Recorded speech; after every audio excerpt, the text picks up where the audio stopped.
Jordan's infamous eyes-closed free throw, performed on March 31, 1992, at Madison Square Garden against Patrick Ewing's Knicks, remains one of his most audacious displays of confidence.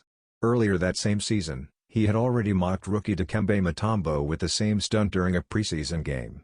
While Jordan is celebrated for iconic moves like the fadeaway jumper, spin-shimmy, and free throw line dunk, this bold trick captured his flair for showmanship.